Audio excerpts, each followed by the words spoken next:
could be too long. Okay, and this is a high learning rate. Okay, it will drop in a few iterations, but after that, it goes nowhere at all, right? It just gets stuck right there. Okay, so need to select a good learning rate for that. Backpropagation. Let me just show you. I just show you how to do the forward propagation, right? Starting from the input node until the output node in the final output layer. Now, the backpropagation is very important. Let me just show you the example first, then we'll go back to finish everything. Optimization. Wow, we have so many to do. Okay. Yeah. Where's my backpropagation? Here, example. Here, I give you the example here. Okay, here's the example. You can just go through the procedure by yourself after the class. But let me write down something here. Okay, let me write this down first.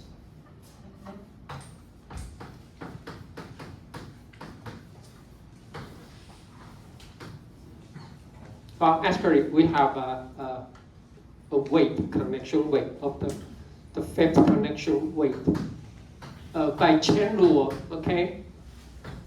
Chain rule.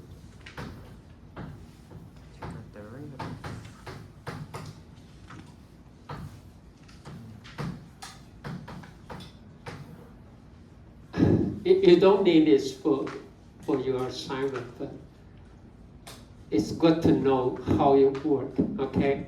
So you might have a confidence to use it. But actually, when you apply it, you don't need to know anything about it, okay? But let me finish.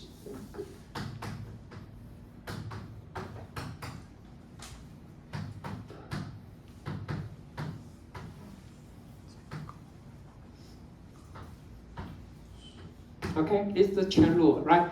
Because we can cancel this term and this term, right? Right? And also, okay, we can cancel this term and that term. This is our objective, okay? Our loss, okay?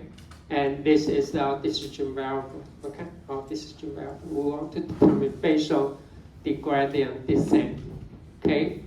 Now, take a look. Here's the input, okay? We go through the hidden layer. We have a 2 node, and then the output, okay? We have output 1, output 2. So here's the forward, okay? For the next X1, okay? X1 is the input, right? I1 times W1 and I2 times W2, right? This is the forward, right? Plus the bias. Then we go through an activation, okay, the output, okay, then we do the combination, linear combination, and we take the activation, right? Then we will have, this is the output. Then we do the linear combination W5, and W6. Then we will have the output, okay, for node 1, okay? And then we take the activation function again, okay? Then total will be the difference, okay? Our loss function will be the target value and the output value. This is the estimate value. Then we take the mean square error, right?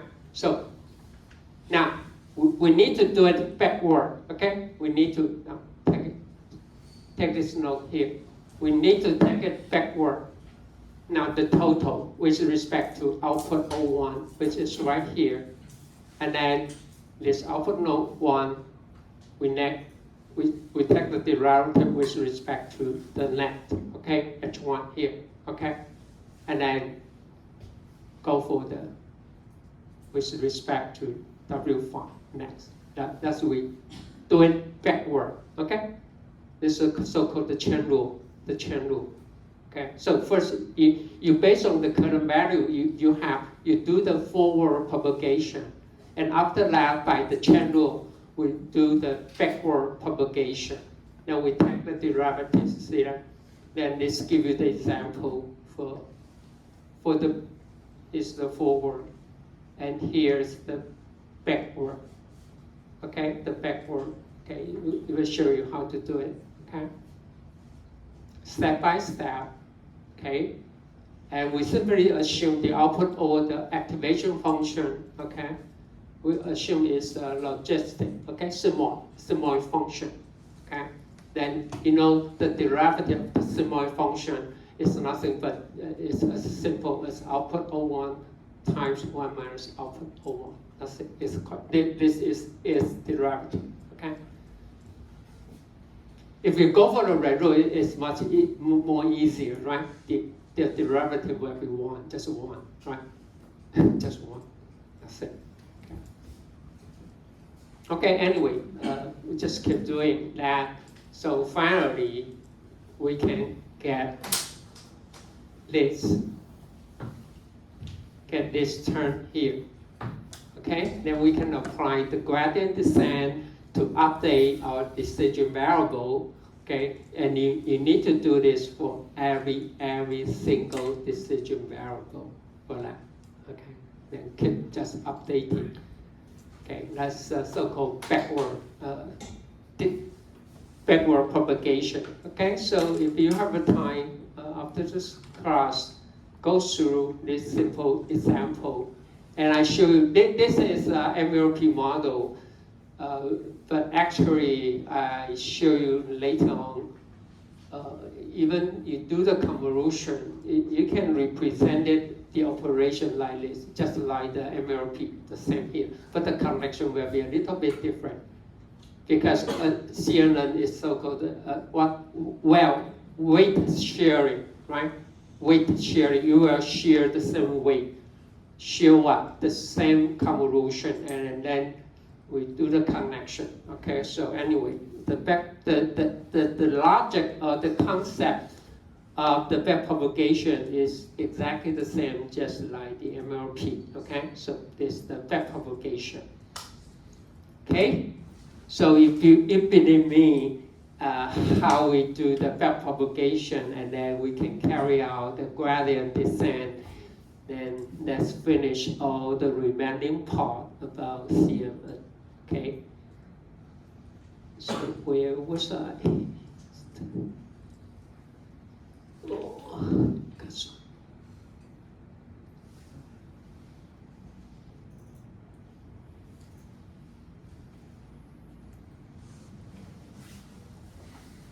Okay, so now we have the backpropagation, okay? Then we calculate the error of the output, then do it backward, okay? So then we can have this gradient term, okay? By backpropagation. A batch. If you have a data set, okay? You have a data set. For example, you have a 1,000, okay? You have a 1,000 samples to train your CNN model. Usually, it's not a good idea to input all the 1,000 training sample to your model. Instead, we divide it into small batches, okay? A small batch, for example, of size 10, just 10, okay? Then we do the training, we update our gradient descent, not the whole sample, but instead by a small batch. Don't ask me what should be the optimal number of batches or what should be the optimal batch size. It's up to your model, it's up to your data set, so you need to try it out, okay? Anyway, the smallest batch size will be just one sample as a batch, right? Or you can use the whole training data as one single batch size, but as I mentioned, don't do that, okay? You need to select a small batch size. Usually 10, 20, or 50 is related to your total number of training samples. But anyway, we just go for a small batch, okay? We just go for a small batch, okay? So as they mentioned here, your training based on the batches will make your model more generalized, okay? Compared with you input the whole data set to build or to train your model, okay? It could be a better practice, okay, with a small batch size. Now, here comes, as I mentioned here, okay, the learning rate is very important for you to make your model converge. The other selection is the epochs, okay? Wow, that's, you might hear different pronunciation. One is called APEC, okay? Depends on it's British English or American English. I prefer epoch, okay? It sounds more specific, okay? More professional, I know. Anyway, epoch. What's the epoch? One epoch. Epoch is a single forward and backward propagation of the entire input data, okay? Just one forward and one backward propagation for all the data, okay? For all the data set, the so-called. But if you don't like this word, just think of it as iterations, because it's an optimization. Just think of it as an iteration. This will be the number of iterations, okay? But actually in deep learning, one epoch, one forward, one backward, okay? For the entire input training data set, okay? So,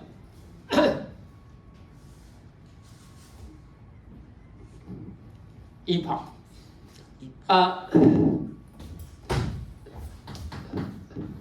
Whenever you run your serial model, always read out the curve.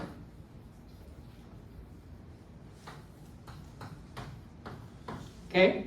You read out the loss function value over epochs. Okay?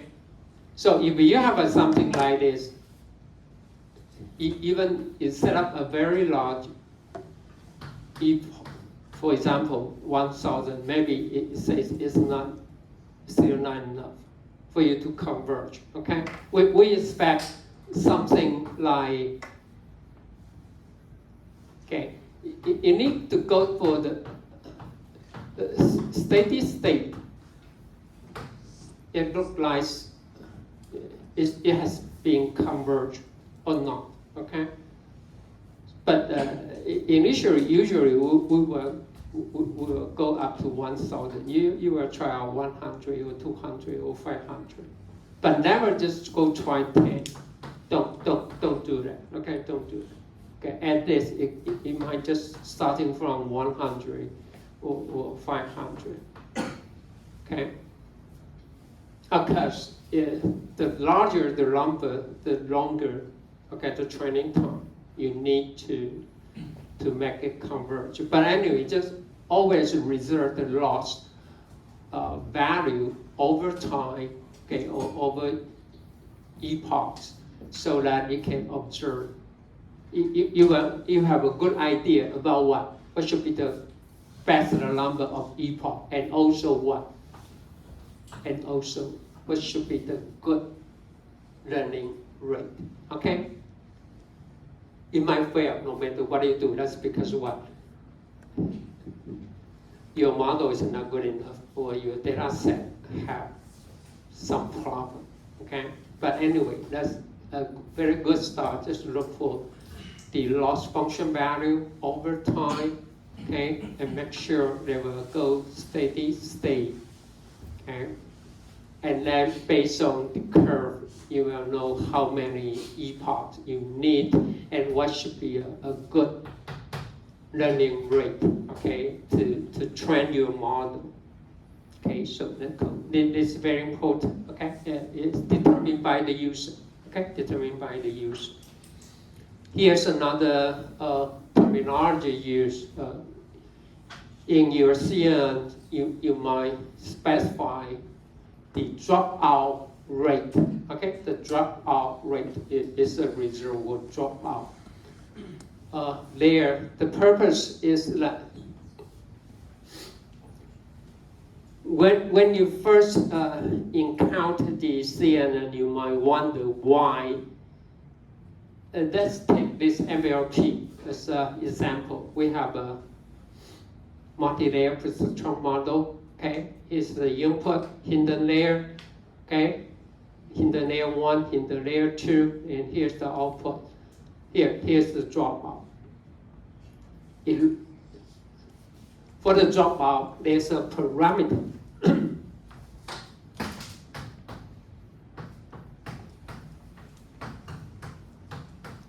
0.5, for example. This is the probability, okay? You need to specify the probability. So the value got to be between 0 and 1. Of course, you cannot use 1. If you use 1, what? Everything's gone. No, nothing you can try. So usually we take 0.5 or something less than 0.5, okay? What is the dropout? For this case here, you see the crosshair here, which means we disable this node, okay? So that there's no connection at all. See that? Okay?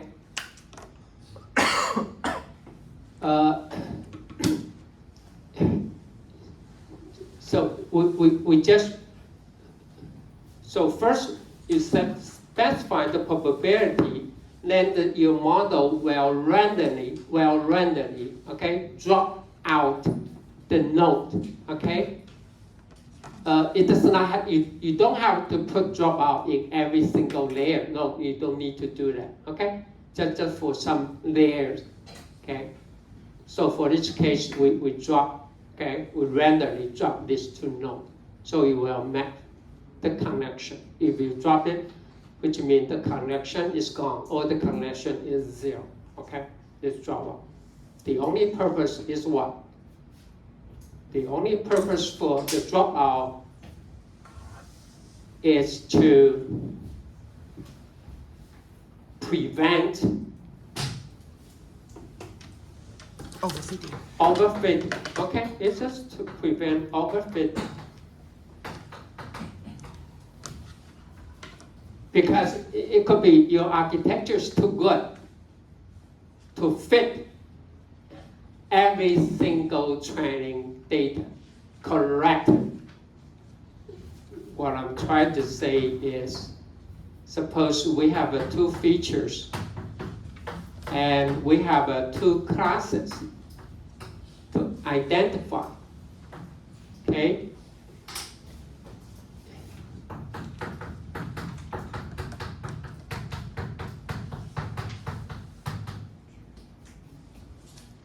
Maybe a good choice for this, that's okay for this one. Maybe if you have a nonlinear decision function, then we can well separate, right? The class A and B, right? Right? That's what we are looking for, what we try to train. But for some case, you might have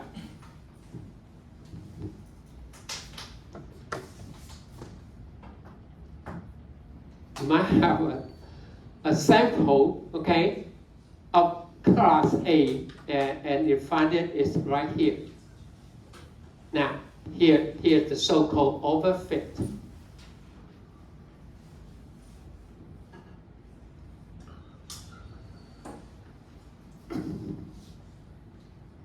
then the training will be 100% precise. Okay? But definitely this is not a good decision function you learn. Okay? The so-called overfit, because this point appearing could be an outlier. Then you train the outlier. So once, if you have a boundary, you have a decision function like this, then what you might misclassify for the test sample. Okay, so the dropout, the purpose for dropout is to prevent overfitting. Okay, so you can now practically. We only apply dropout, listen up, we only apply dropout, especially for unstructured data or for CNN. We only apply dropout at the fully connected layers, which means you will be in the last 2 or 3 layers. Remember, we input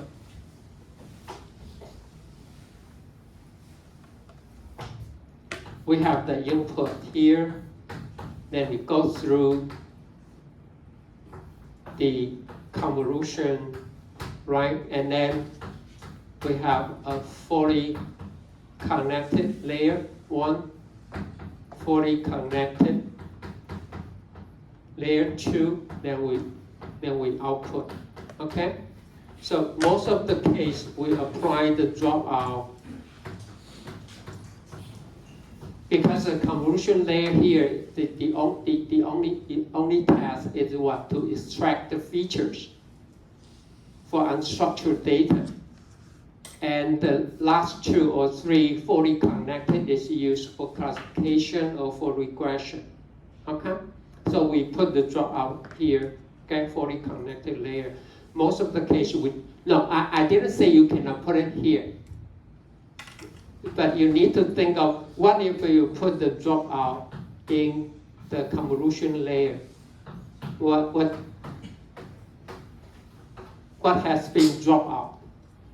Not like this. We drop out the node, but in the convolution layer, what do we drop out? Drop out the feature. The feature map, right? You drop out. It will randomly sample the element, not the node, but the element of the feature map. Okay? If you take the image again, if this is the feature map, okay? If this is the feature map, then you will randomly select the element and assign zero to it.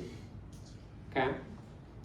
And the report, some report, this dropout at the convolution layer, it will increase the robustness. Okay?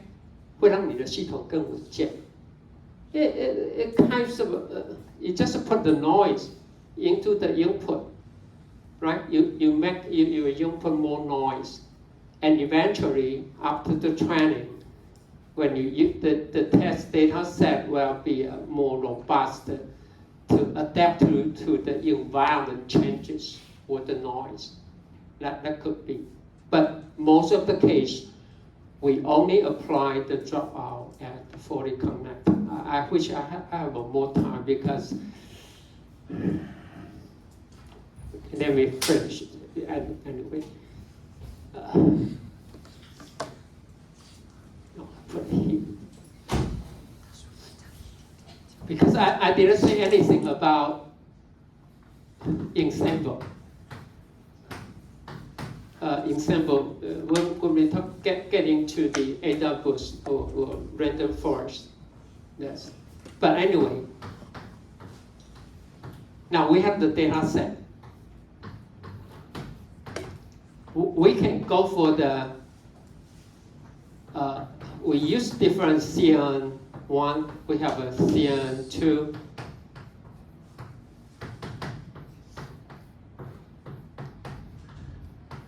For this case, given a data set, we train K convolutional neural network.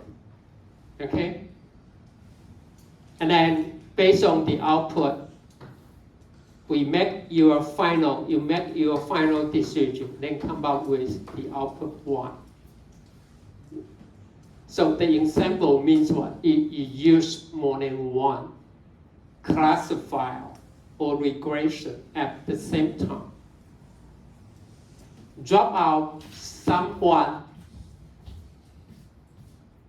is, you can think of the dropout as equivalent to the ensemble. Why is that? Because as I mentioned, it will randomly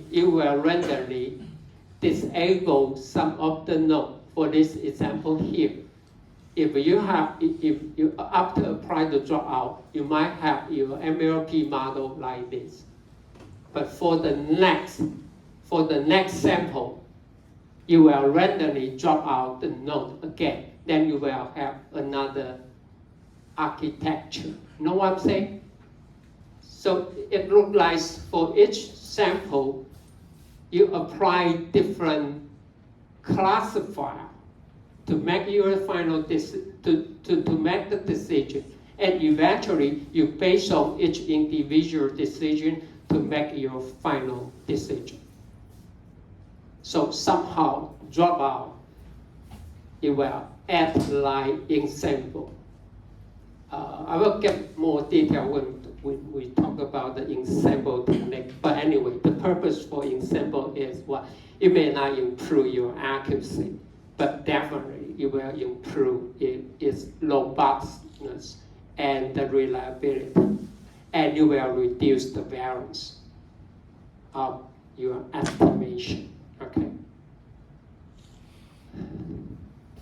Anyway, with ensemble, it won't hurt anything except for the additional training time and inference time. That's it.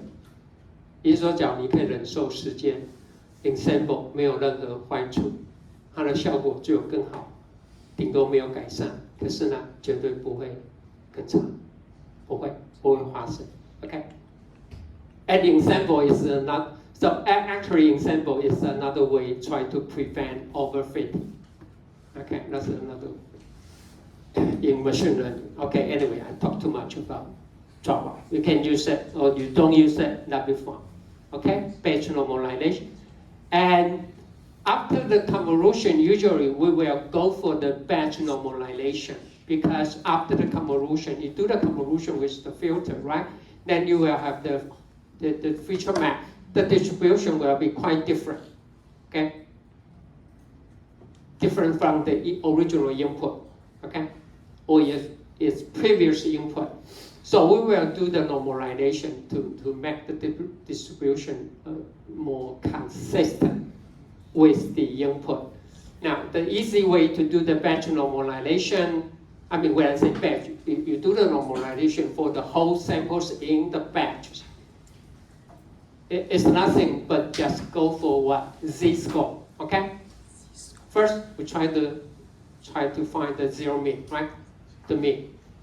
We subtract it from the mean, okay? Then divide by the variance. That's it, okay? The variance. You will see the epsilon here. Just try to prevent divided by 0. That's it. That's the other one. It's nothing but just the z-score, right?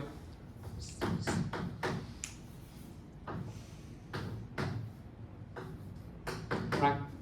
Okay, just something like this, just z-score. But we are not finished yet, because after that, z usually you will follow a standard Gaussian distribution, right?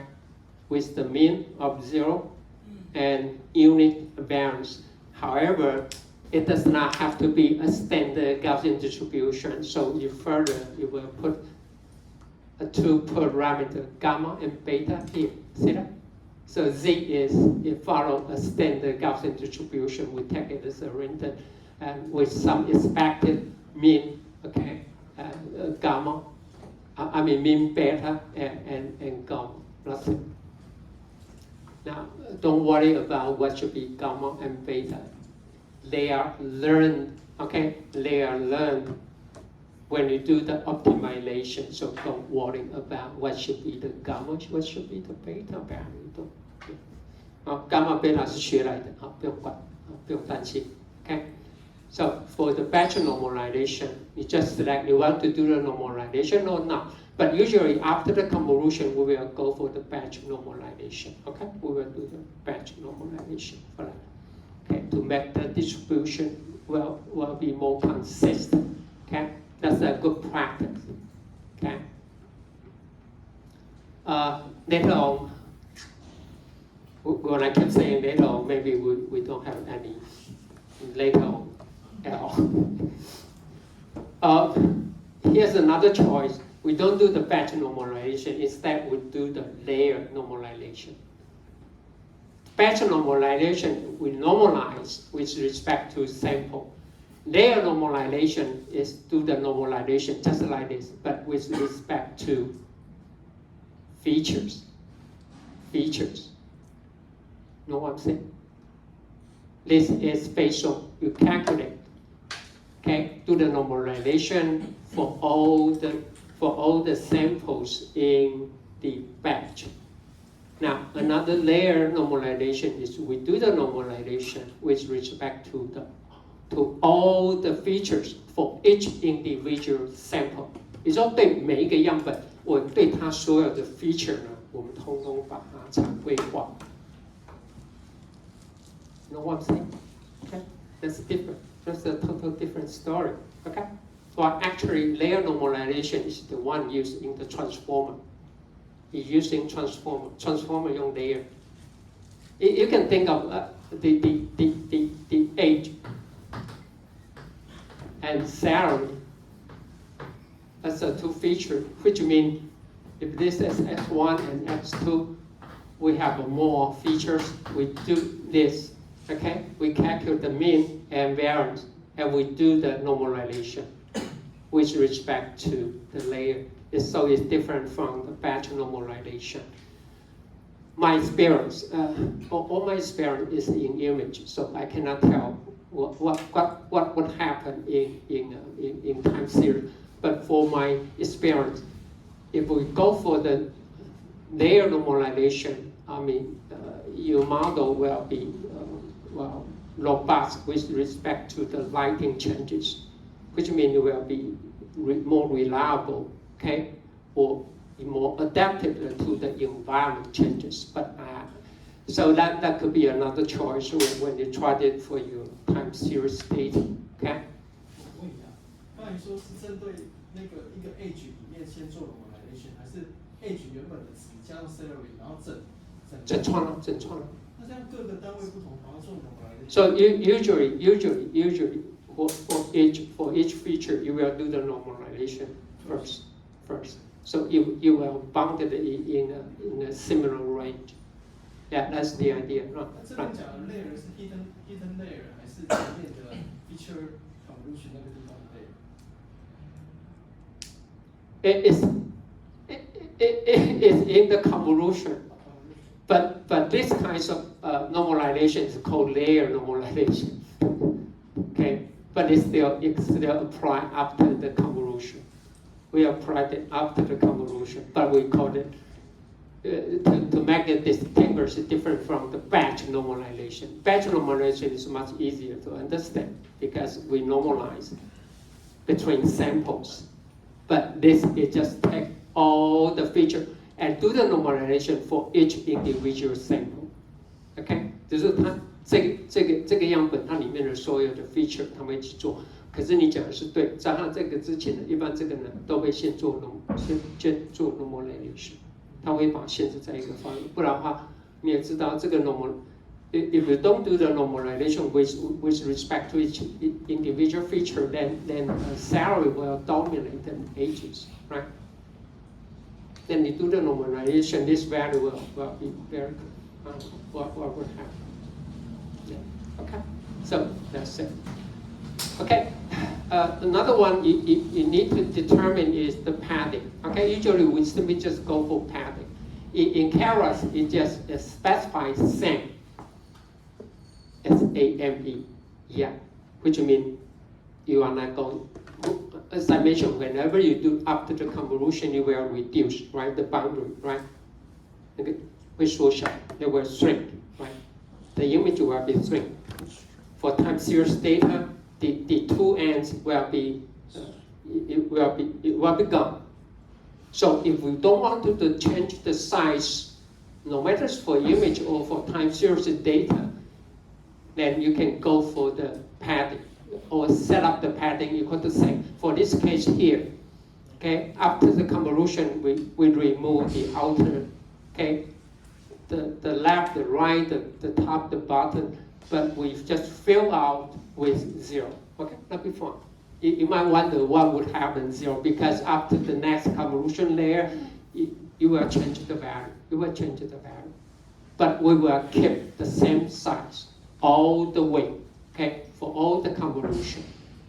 Otherwise, the size will getting smaller and smaller. For example, if you go, the original size is 100 by 100, but you go for the 100 convolution layer, then everything will be gone.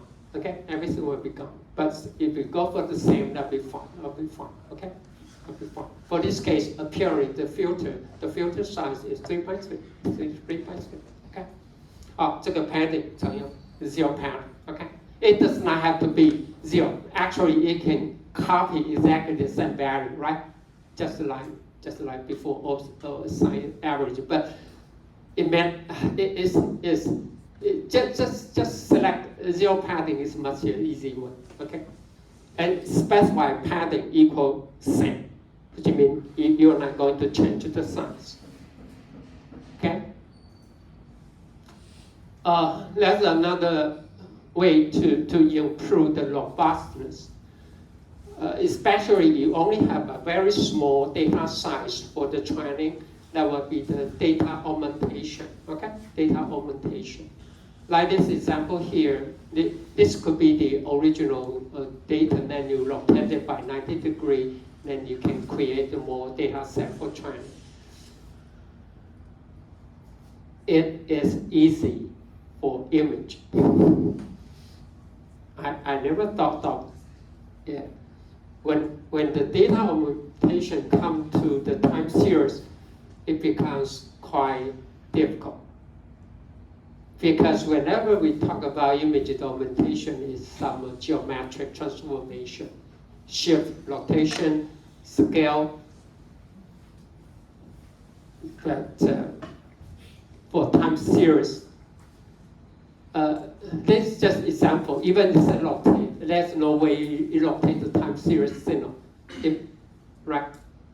I cannot say I rotate the time series data by 30 degrees. Well, what's that? But it's a rotation, but it's just a mirror refraction. See that? 近似而已. Just a mirror refraction. Okay. So no actual rotation. Okay. Jittering just add noise. Okay. It just add noise. Could be a random noise, uniformly distributed noise, a Gaussian noise. Just put the noise here. Okay. Or you can change the scale. Okay. Scaling. You can change the scaling. Okay. Or time blocking. You can exert some small, or even you can through interchange some small 7. That's another technique you can use, but it's more difficult compared with the image augmentation. But all the effort here is try to create a more synthetic sample for your model, okay, for your model training. I will talk more about data augmentation when we come to the deep learning again. We can use a lot of different deep learning model, okay, to create a synthetic signal. That would be much better than the traditional way for that, okay? So, but just know you have such choices, okay? Vanishing gradient, as I just mentioned, after a long or very deep neural network, the gradient will be gone. That's called gradient vanish. That's the neural network problem in the early days. Okay, but now it's not that big issue now. Okay. The other opposite problem is the gradient will getting larger and larger and out of control. But this is simple. Usually we just set up an upper cap, okay? A maximum value. If it's too large, we just limit it to, for example, just to 10. That's it. Usually it won't be a problem, okay? Now optimization, okay? I just suggest you just select one of the two. The first one is the stochastic gradient descent, okay? That's something you have seen here.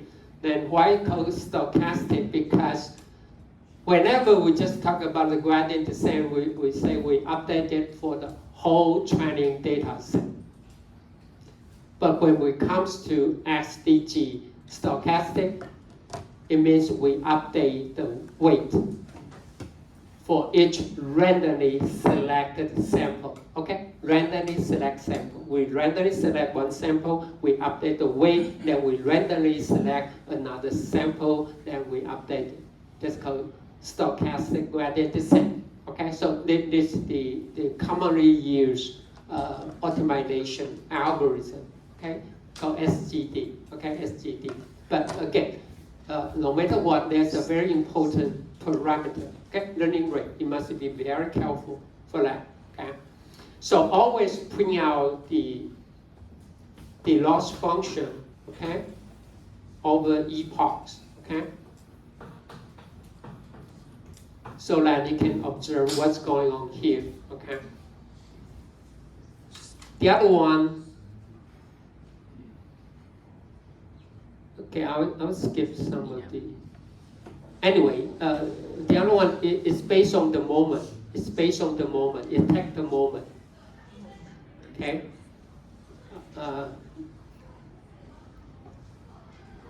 Some SGD with momentum is like here, like this. Okay.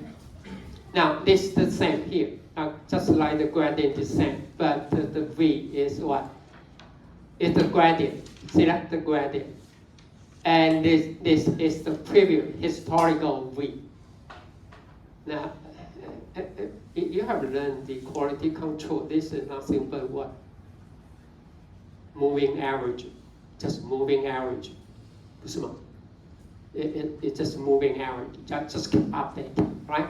So it's the historical data is more important than you use a very large beta for V. Okay, and if the current value, the gradient is so important, then you use a very small beta value. That's it, the moving average. Okay, it's based on the moving average, and it performs better than the original gradient descent. This is how you converge. Okay, quite slow, but with the moment it will converge fast. Okay, it will converge fast without sacrificing your ultimate solution. Okay, the moment preserving it is better. So you can go for the SGD with momentum, but most of the time we simply use adder. Okay, adaptive moment estimation. So you can either select SGD or adder. If both fail, you need better to think of something else.